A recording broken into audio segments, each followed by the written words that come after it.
The topics and opinions expressed on the following show are solely those of the hosts and their guests and not those of W4WN Radio, its employees, or affiliates. We make no recommendations or endorsements for radio show programs, services, or products mentioned on air or on our web.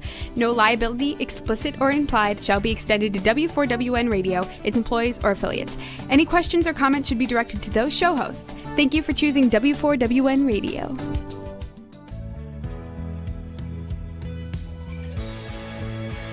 Welcome to Success Secrets Exposed with Sally A. Curtis, where we share stories of challenge, success, and inspiration along with practical tips and strategies to move you forward to your success.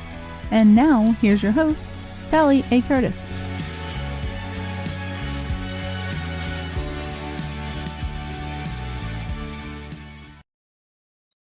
Good evening, good morning, and good day to you all. Welcome to another episode of Success Secrets Exposed.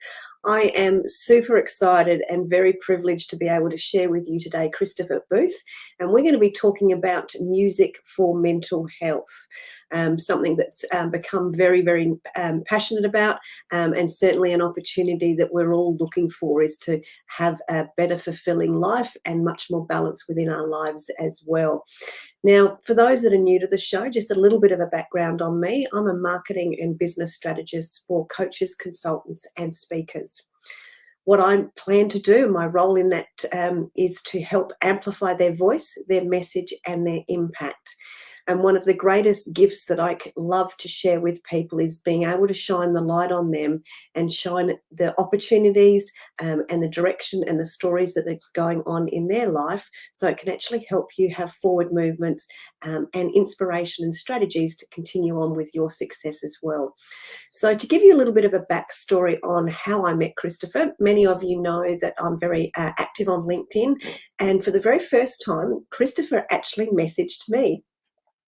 And I was so inspired and touched by his message and then his music that I went on to listen to straight away after receiving his message on LinkedIn, that I actually reached out to him straight away, and we had a fabulous conversation, and of course I invited him on the show. So you're in for an absolute treat today. We've got Christopher Booth, and he's going to be sharing his story and some of his music with you today as well. So please help me welcome Christopher Booth to the show. Hi, Sally. How are you? It's nice to Very be here today. Likewise, it's so nice to see your smiling face again, and it feels like it's been forever since we first spoke a couple of months ago. I had to go through a few thoughts of my own today. It was like, okay, I remember talking to you, remember Australia, and thinking, man, that'd be a fun place to be right now, actually, with the weather we were having. So Yeah. yeah. We went through the 35s and the 37s and the 42s when you must have been. I have to convert that in my head. Oh, yes, of course. So that's degrees, not Fahrenheit. So it's, Yeah. But welcome to the show. I'd love you to share a little bit of your backstory as to why music. Now, I know music goes back a long way for you, and then you got into teaching, and then you've come back round full circle to the music again. So tell us a little bit of your backstory, if you could, please, today. Yeah. Well, I mean, if you want to go way back, I mean, I got started in music when I was 6, 7 years old. That was when my mom noticed I would be sitting down at the organ she bought for me as a kid, and I really got introduced to music, and then asked if I wanted to take lessons, which of course I did. Yeah. And I studied music all the way through college. So probably a good 15 years or so I was actually in study of music. But going way back, I mean, when I first started playing, I lived with a mom who suffered with depression. She had issues around that. And as a 6-year-old, 7-year-old, even going into early teens, you really don't know what depression is. You just know a parent's not around. So you're kind of in the dark about what that is like. And anybody that suffers with a mental illness, especially depression or anxiety, knows that you can't just snap a finger and pull out of it. It's not something you can control. But I didn't know that. So what I would try to do for my mom was to early on would be to write music for her, my own songs. And she obviously encouraged that a lot. She thought that was, really, really nice, and loved listening to the piano and loved listening to me play. I was classically trained, so I obviously played classical a lot, but developing my own style over time, going into my teens, I noticed that my mom wouldn't spend as many days out of our lives. She would come out of her room a little bit more and just come sit down and drink some tea, drink some coffee, and listen to me play. And I noticed that. I mean, you pick up on that as a kid, and that's something that I started doing more of, because that encouraged that. That was something that really encouraged me to do for her. And so, I really started writing my own style and developing. And I had influences growing up. I loved people like Jim Brickman. He's a local. He's actually quite famous around the globe, but locally here, he's very famous. And I kind of modeled my style after him. And, my mom encouraged me she said, you should do a CD, write an album, put a CD together, go do what your influences do. And so I did. I started writing. By the time I was 18 years old, I had written my first full album of original piano music. And at the time, I did not connect it to mental health. It was stuff I wrote, I enjoyed, I knew my mom liked it, but that was about as far as it went with that. And I thought, well, let's just see what happens. Well, um, that was a time when 2001, when 9/11 had happened in the States here.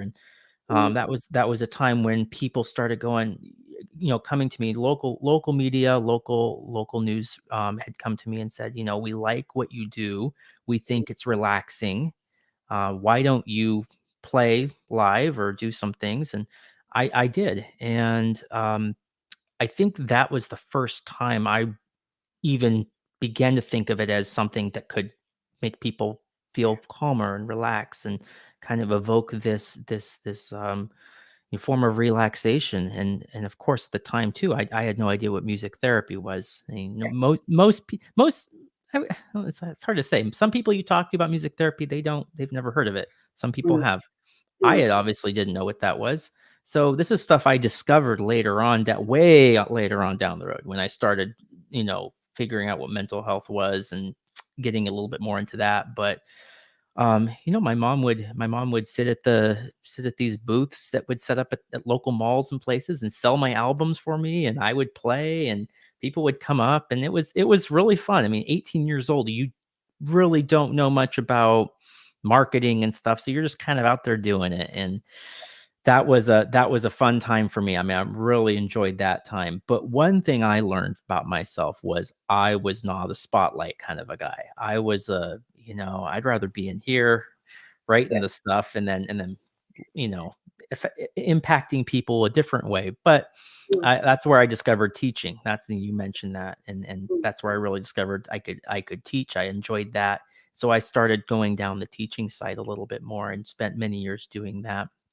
But over the course of those years, in 2012, my mom had got brain cancer and was diagnosed with that, and she passed away within a year. And mm, that was I mean, losing anyone to cancer, that's tough. I mean, but it was particularly tough for me because I connected so much of what I did musically to her. And when I lost her, I kind that passion that I had for writing music kind of died with her.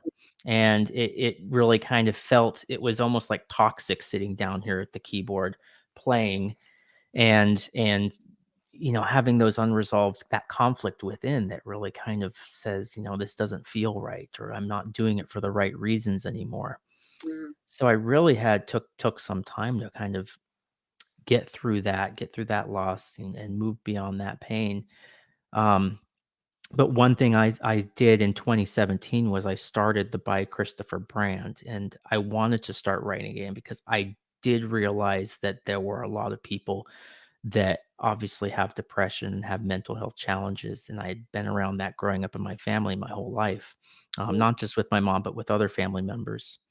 And so I thought, let's see what happens. Let's start writing again. And what I realized was I had to write for me first before I Yeah. could start writing for other people.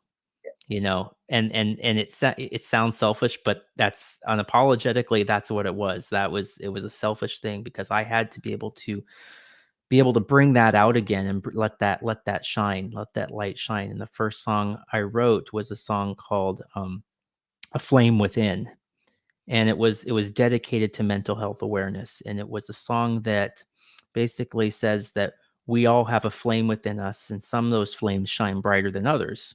Mm, And but what we can do with that flame is we can pass it on to others, and we can let our light shine through others. mm, And so that was one of the first songs I wrote, and I really started this brand as a concept, as a kind of like a prototype almost, just to see what would happen. I wanted to write for some friends and family.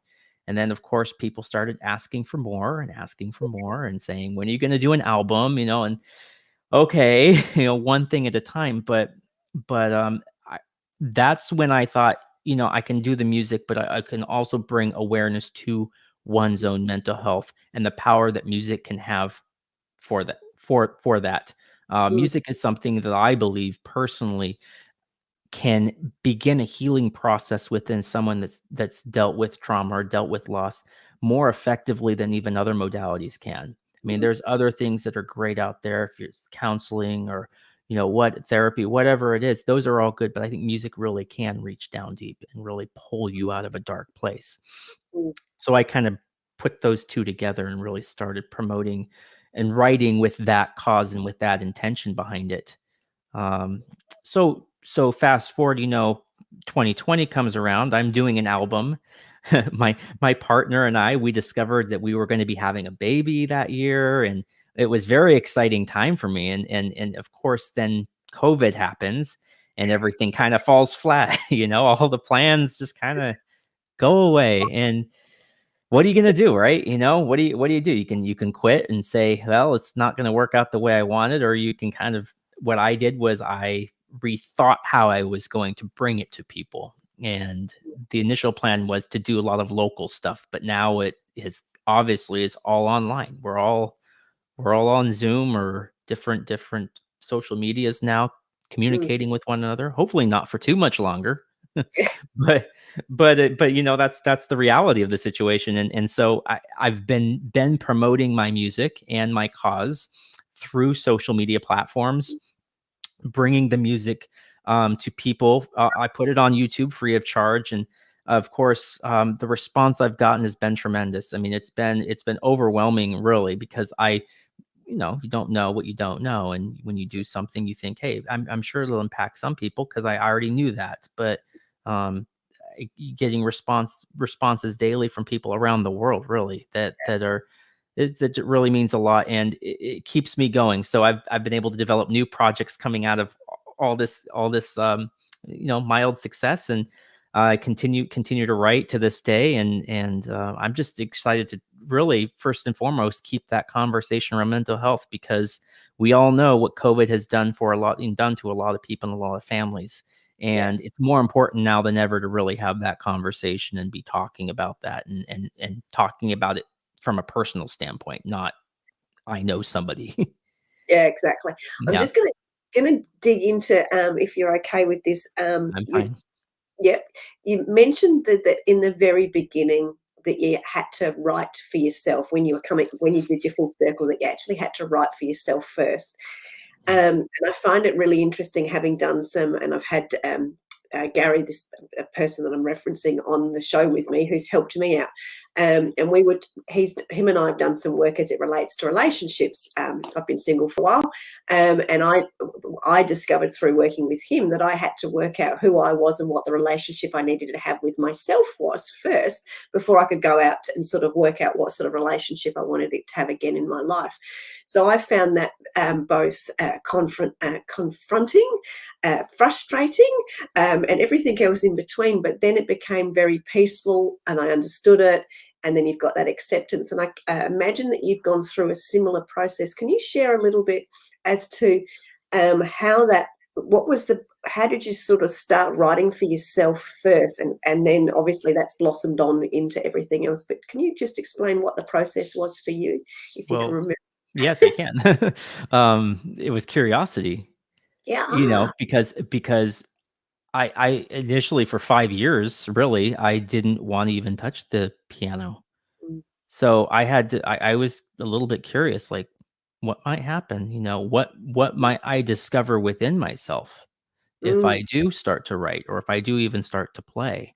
mm, Um, so that curiosity kind of lets me open Pandora's box, as it were, and discover what happens. And it was painful. Here's the thing. This People will listen to my music, and of course I get people saying all different sorts of things of how it affects them, and that's a personal experience. That's the beauty of music. Is everybody has a different experience with it. But a lot of people will tell me it's calming, it's relaxing, makes them happy. Oh, mm, that's great.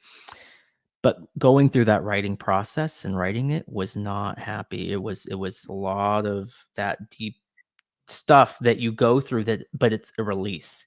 And big you word. and you and you kind of get back to a place in your life where you're like, I'm glad I did this. I'm glad I took this step. I'm glad I embraced that challenge and went for it, because the alternative was to quit and to never do it again, and to regret not doing that.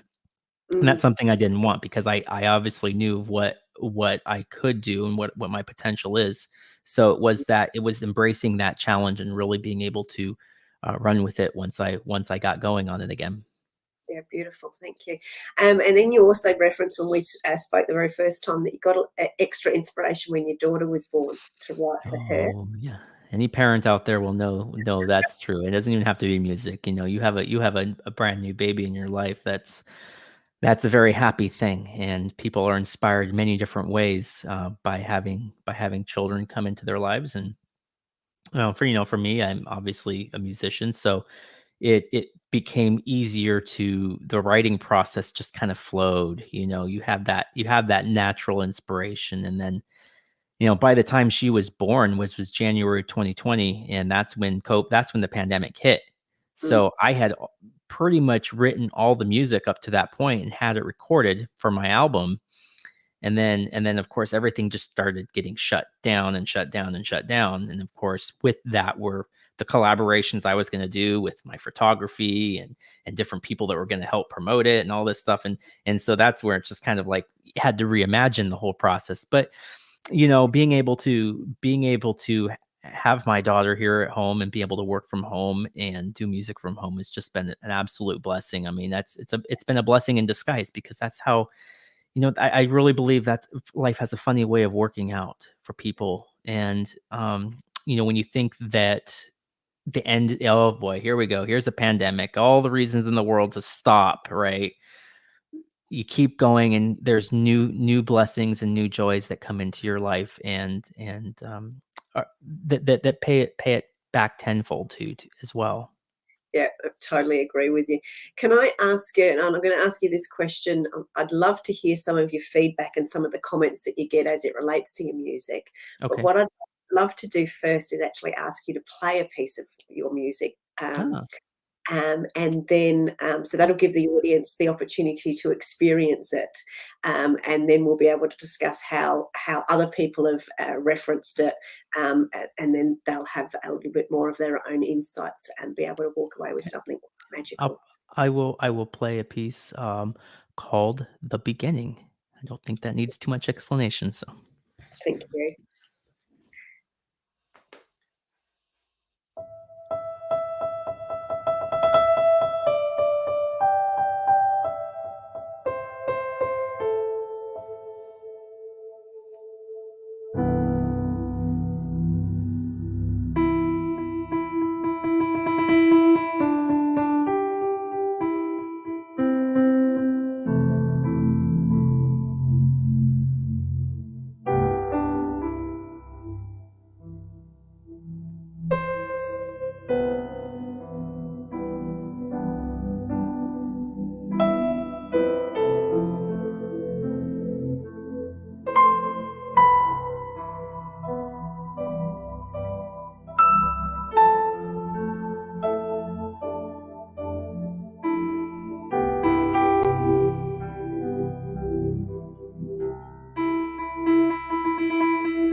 Thank you. That always makes me tear up.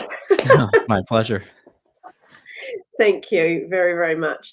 So, can you tell us a little bit about the story behind the story of the beginning? I think you've probably touched on it Yeah. a little bit.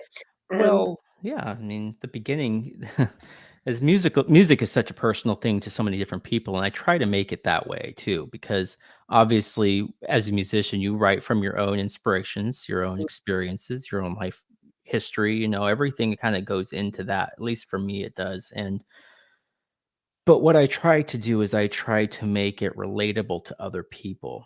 And the beginning can be so many different things. And for me, it was obviously the birth of my daughter and having and welcoming her into the world and really feeling like that my mom was able to live on through her granddaughter. And there's a poem that accompanies that uh song that I wrote, and I wrote the poetry, and it says, "We have no recollection of our beginning, so when was it? Was it the day you looked into the abyss of your life and decided to go onward? Was it the day you met your lover? No, it was the day you lived on in the life of another."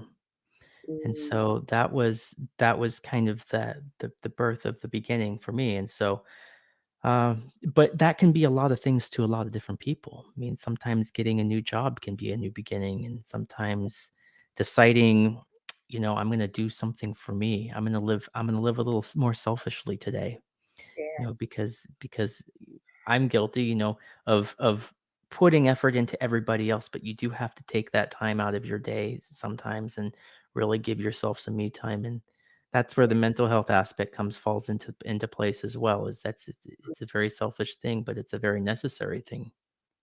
Very true. So can you share some of the, I suppose, feedback? I'll call it. That's the easiest way to explain it.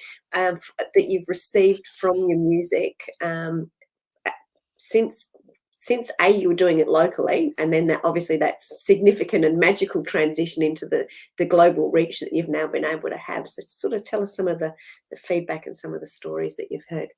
Well, most of the feedback, you believe it or not, I mean, has not been locally because I can't go out local. I mean, I can more now, but when I started this, it was completely shut down. So it was all in more national and internationally is where I was getting the feedback from. What people asked for and what people had said was, and this is a lot of people I've talked to, it's they love the music. It's relaxing. Some people even listen to it in the morning, get their day going.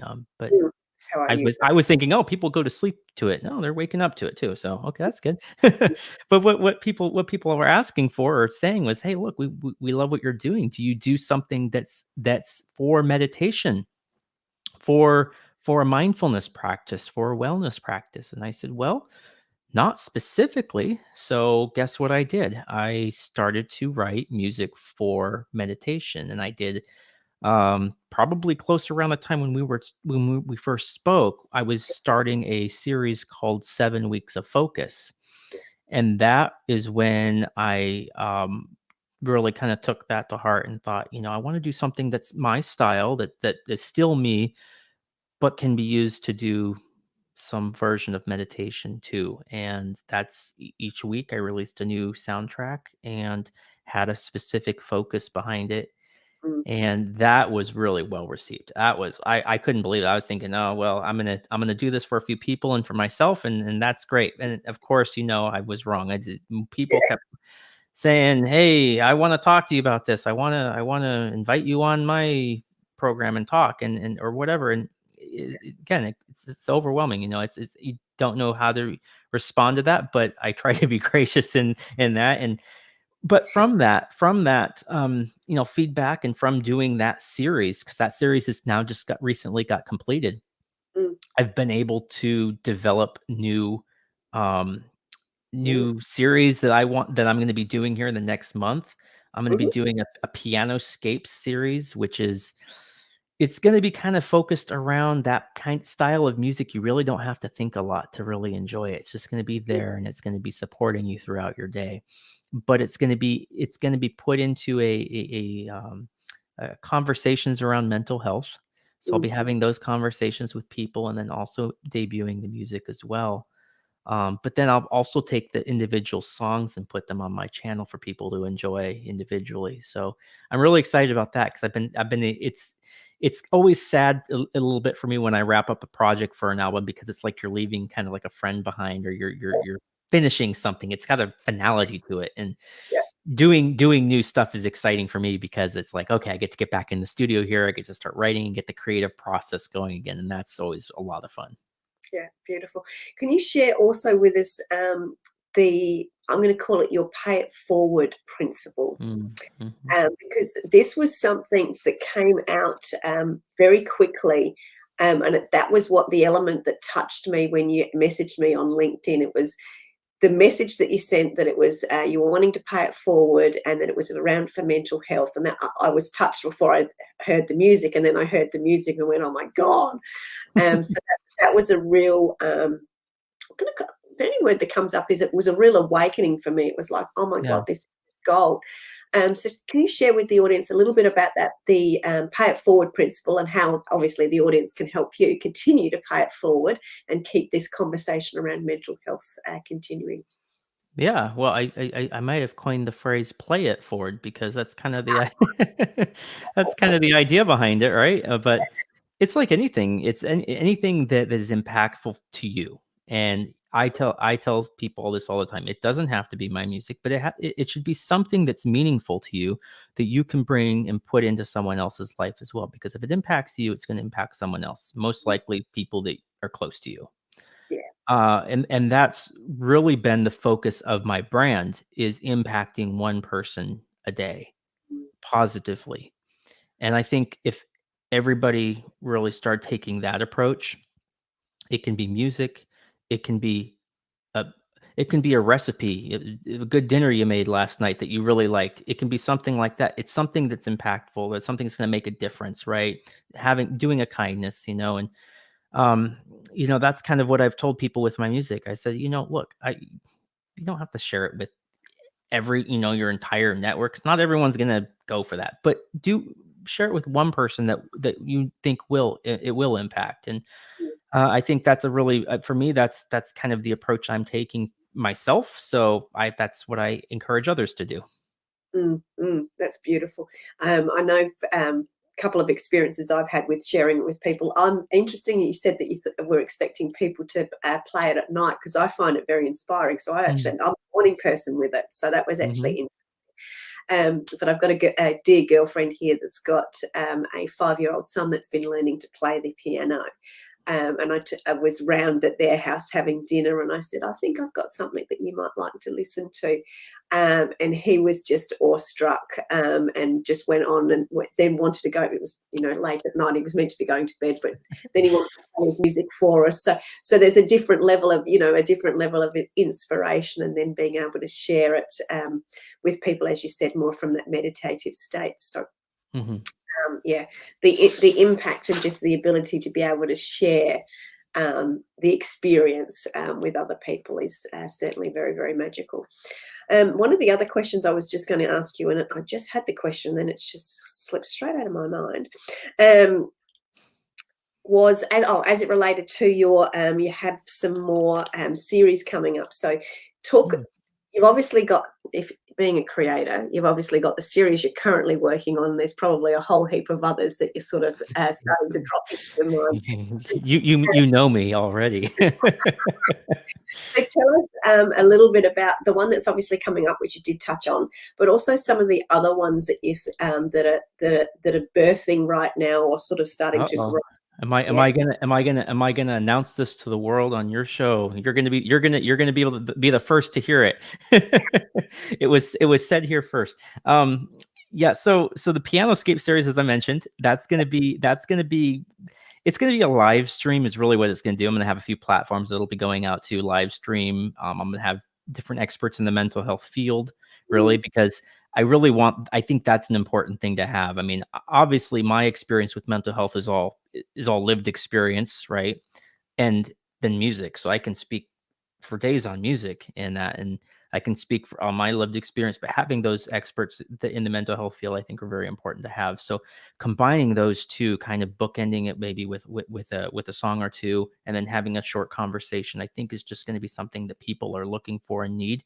I'm also going to be doing, for those of you who know what Clubhouse is, it's a newer social media platform, but it is quickly growing, and it's getting massively popular here around where I am. I mean, just in Seattle here, everybody's talking about it. But I am going to be doing it's a working title right now, but I'm calling it I'm calling it By Christopher After Dark. And that kind of has I don't know how I'm feeling about that title all the way, but that's what I'm going with right now. And I'm going to be doing straight music with that. I'll probably have invite some people to talk a little bit about mental health and stuff, but mainly it'll be more music focused, and it'll be probably a nightly series, something for 30 minutes or so I'm going to be doing. And then I'm also working with a lovely lady out of the UK. Her name is Christine, and Christine and I are actually working on a mini series that we're going to be doing, bringing breath work, mindfulness practice to people. And I'll be, of course, providing the music and doing all that. And then Christine will be running a lot of the live breath work and stuff with people. So we'll be able to join us doing that. And of course, I'll have all that information on my social media platforms as they are, as I know the dates that they'll be debuting. So those are some, just a few of the things that are going to be coming up. Just a small snippet. Yeah. Yeah, I dare say there's going to be lots and lots and lots more. Now, I'm going to ask you, you've mentioned a couple of times, obviously, the music, without a doubt. You've also mentioned photography and poetry. So is there some way where that's all going to end up coming together into something creative? Did I mention that? Huh? Oh, yes, I did. Funny short story. I had to become an amateur photographer last year because when COVID happened, the photographer I was going to use just, like most other people, it couldn't work with them, and I wanted to, but I couldn't. So I went on YouTube, learned how to do some basic stuff, get the shots right, lighting right, that sort of thing. And the photography that you see it's called A Reflection of Time. That's my album. The photography you see on YouTube is what I took. And I also did the photography for my 7 Weeks of Focus series as well. So I've done both of those now. And then the poetry that accompanies each song from A Reflection of Time is the poetry I wrote. Am I going to continue doing poetry? Am I going to continue doing photography? Yeah, why not? I think that's fun. I enjoy it, and it really allows me to kind of take my creative vision a step further, because now I don't have to. I'm not seeing things through someone else's lens. Not that I wouldn't use a photographer, but I really can kind of go out in nature, and that's a lot of where I get my inspiration anyway. Take the photography, take the pictures, and then come back here and put it all together for people to see. Yeah, beautiful. I wanted to touch on that because nature is very, very important to me, and some of the imagery is very beautiful and again very, very touching again. So I just wanted to share that little gem as I had the opportunity to do so, which is good.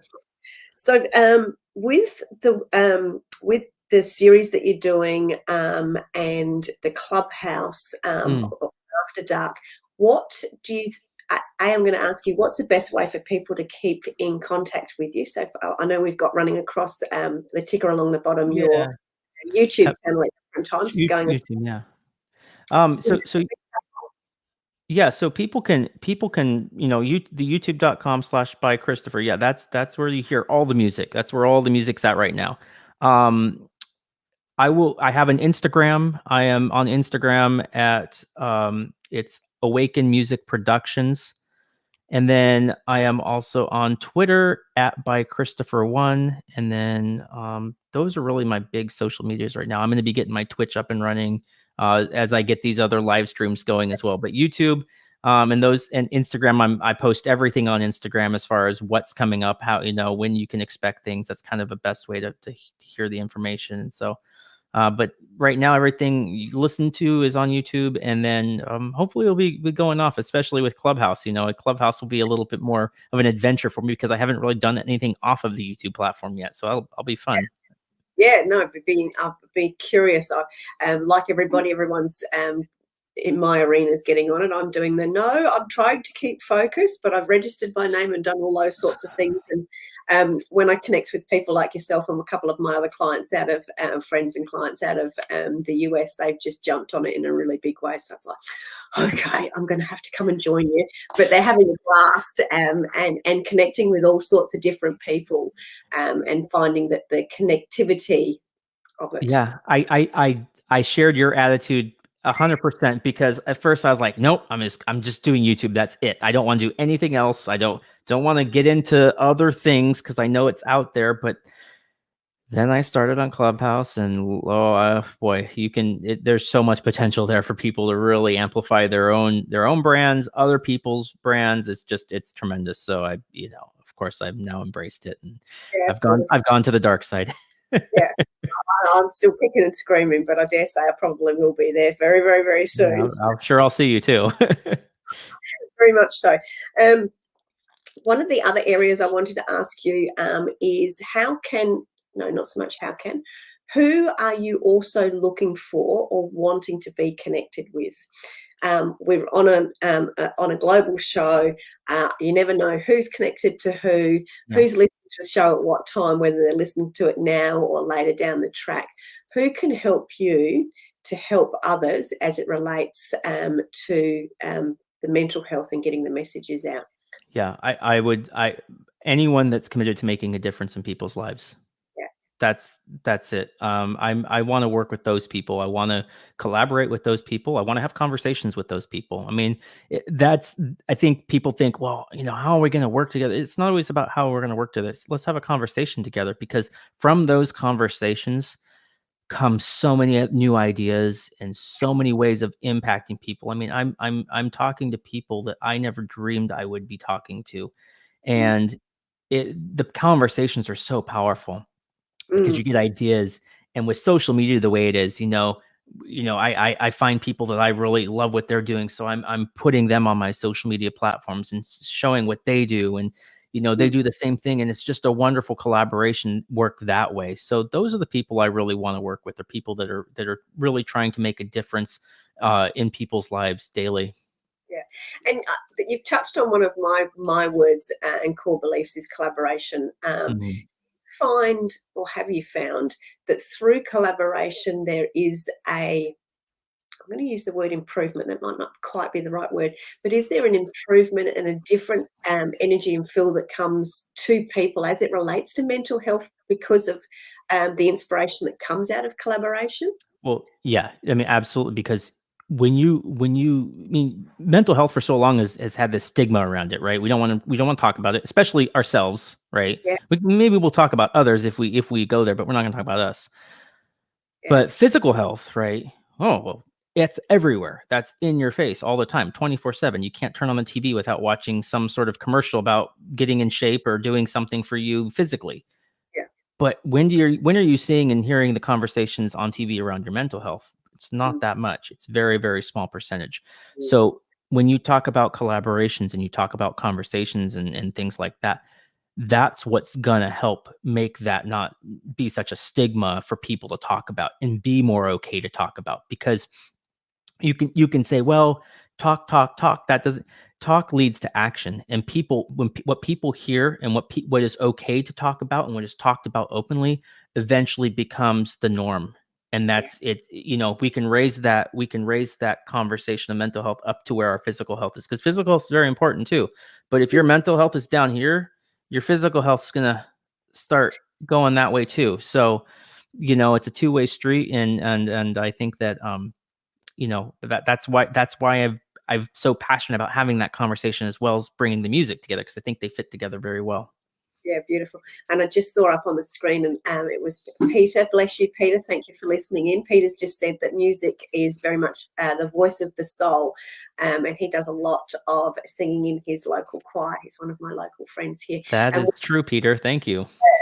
And we've often talked about collaboration as well as conversation in general. But when you get into those mental health states where you are feeling that little bit depressed, you do tend to isolate. And we all hear, whether it's probably more from a business perspective, you are those who you hang around. But I think that's so important from a mental health perspective, is that you naturally, or certainly my experience was, you naturally want to isolate. But when you've got the right people around you and you can create an experience from it, then that certainly helps to improve and change the scenario and improve the feelings, and then obviously improve the outcomes as well. Well, that's very true. Yes, you are who you hang around too. I mean, Yeah. don't forget that. I mean, if you hang around a bunch of people that are really really successful at life, you have a really good chance of being successful too. Yeah. But it's the same with mental health, right? If you all you do is talk, are around people that don't want to talk about it, well, you're most likely not going to talk about it, because that's not Right. okay in your circle of influence. Yeah. But that's something I want to change. I want to make that circle of influence something that we are talking about daily, and we're all talking about checking your own mental health. Check, am I good, right? And this is something I tell people all the time. It's okay to not be okay. You may have heard that before, but it's so true. We have bad days, we have off days. That's fine. That's okay. But accept that, acknowledge that, and know that the sun always rises, right? Yeah. And that tomorrow's a new day, and we can always do new and impact people daily through our work. Mm. We've just had another comment coming in from a person that talks about mental fitness and having a positive image and something to aspire to. Music helps with mental fitness. Well, see, I've got both my fitness machines behind me. I've got my physical fitness machine over here, and I've got my mental fitness machine over here. So I've we're bringing it all together in one glorious room here. Yeah. Cool. Is there anything else that you would like to share? We've still got a few minutes left, but I want to make Yeah. sure that you've covered and shared anything that you possibly wanted to, because it's really important for me to shine the light on those that don't normally like to shine the light on themselves, as I know that you don't. But you've had such and created so much inspiration in the short space that I've had the privilege of knowing you from a YouTube perspective, and all of the people that you've touched and all of the conversations that you've got in. Is there anything else that you would like to share with us? Well, I would say this is that music therapy, mental wellness, whatever you want to call it for yourself, people do music therapy every day. They just don't realize it. Why do you turn on a song? It's to get your day going, like you said, or to feel good. And what I think the only thing I'm doing a little bit differently, that might be a little bit of a twist on that, is bringing bringing intention to it, Mm, right? I'm going to do this for me today, instead of just kind of as automatic, like a robot, and not think about it. Now I'm thinking about it. Now I've brought it to your attention. And because I brought it to your attention, now the next time you turn on a song, and it doesn't have to be my music. That's the beauty of it. I add to the pool, but mm, it doesn't have to be that only one bit, right? You can listen to whatever makes you feel good. It can be rock and roll, it can be classical, it can be hip hop, and whatever it is. But it's doing that for yourself and getting yourself into a good place to be able to go impact others. And as I said at the beginning of this program, a flame within, right? mm, If your light is shining bright, now you can impact, mm, right? But only if it's shining bright. mm. So that's what I would add. But I really really enjoy being on here and talking with you, and having this opportunity and this platform to be able to hopefully inspire and talk to the people and your listeners. Yeah, beautiful. Thank you very, very much. So my request to Okay. everyone that's listening and listens to this, is listening to it now or later, is to certainly jump on and check out Christopher's YouTube channel, but more importantly, share it with that one person. So we can keep the play it forward going, and certainly keep the inspiration and the conversations going around mental health. And because music, as we've experienced today, certainly does make a difference to touch people's lives as it relates to mental health, but also certainly stimulates the conversations and the experience and the acceptance through sharing music. So thank you very, very, very much. Thank you. You're welcome. So just as a bit of I was going to say recap, but we can't recap a show we haven't done yet. So just a bit of insight as to who's coming on next week, onto next week's show. We have Gary Prigg, who, interestingly enough, was the person I mentioned before that I've worked through relationship stuff with. And he's going to be coming on the show to talk about understanding yourself both personally and professionally. And he is a master transformational strategist. So if you'd like to learn, or I'm going to say dig into yourself a little bit and get a better understanding of who you really are and what that comes into play as it relates to you personally and professionally, then certainly do join us next week for next week's show. And please, once again, as I've said, please do check out and connect with Christopher on Instagram, his Instagram channel. Obviously, Clubhouse, for those that are actually embracing Clubhouse faster than I currently am. And of course, his YouTube channel, which is the very first place I got to experience it, to the point I had it up so loud that the computer was just shaking on the desk and my walls were shaking, and my son came out of the bedroom and going, "What are you playing? That sounds fantastic," as opposed to, "What are you playing? That's really annoying me." So he's my gorgeous 17-year-old, and he was fast asleep when I was playing it. He should have been up because it was close to midday, but that's okay. So yeah. Thank you very, very much for joining us. Thank you for sharing so much with us, Christopher. Would you like to take the show out? Because we've probably got another minute doing something on your keyboard as part of the going out, and then we'll go from there. Let's do it. Let's do it. Thank you.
Thank you very, very much.